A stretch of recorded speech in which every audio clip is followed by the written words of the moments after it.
उचाना में सियासी भूचाल, मुख्यमंत्री नायब सिंह सैनी से विधायक देवेंद्र अन्नी की कर दी चौंकाने वाली मांग। हरियाणा की राजनीति इन दिनों गरमाई हुई है और खासकर उचाना विधानसभा क्षेत्र में हालात बेहद दिलचस्प मोड़ पर पहुंच गए हैं। मुख्यमंत्री नायब सिंह सैनी के सामने एक ऐसी मांग रखी गई है जिसने न सिर्फ बीजेपी की रणनीति को सवालों के घेरे में ला दिया, बल्कि जाट बनाम गैर जाट राजनीति के ताने बाने को भी फिर से चर्चा में ला दिया है।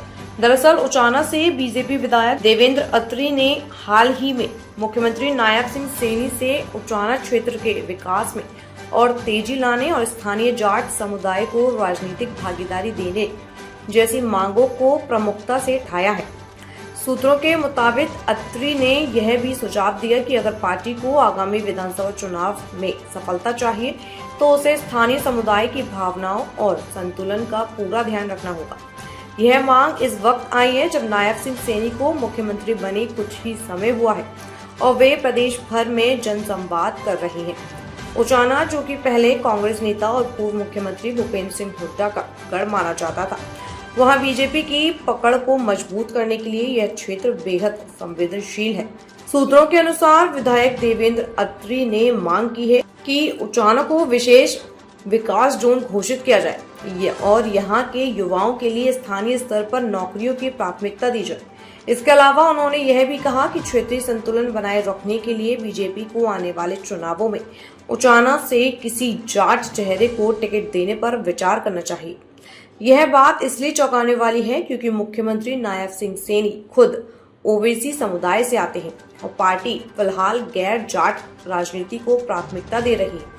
ऐसे में एक बीजेपी विधायक द्वारा जाट प्रतिनिधित्व की खुली मांग पार्टी के अंदरूनी समीकरणों में हलचल पैदा कर सकती है।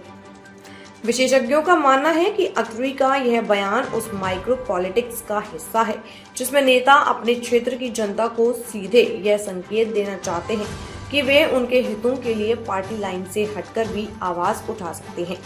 उचाना जैसी सीट जहां जाति समीकरण बहुत गहरे हैं, वहां यह रणनीति स्थानीय स्तर पर फायदे का सौदा हो सकती है, लेकिन पार्टी नेतृत्व के लिए यह एक नई चुनौती भी बन सकती है। अब सभी की निगाहें इस बात पर टिकी हैं कि क्या मुख्यमंत्री सैनी इस मांग को गंभीरता से लेते हैं या इसे आम जनप्रतिनिधियों की राय मानकर टाल देते हैं। लेकिन इतना तय है कि इस बयान ने उचाना को एक बार फिर से हरियाणा की राजनीति के केंद्र में लाकर खड़ा कर दिया है। यह देखना दिलचस्प होगा कि आने वाले दिनों में बीजेपी इस सियासी भूचाल से कैसे निपटती है और क्या विधायक देवेंद्र अत्री पार्टी के भीतर अपने प्रभाव को और मजबूती दे पाते हैं या नहीं।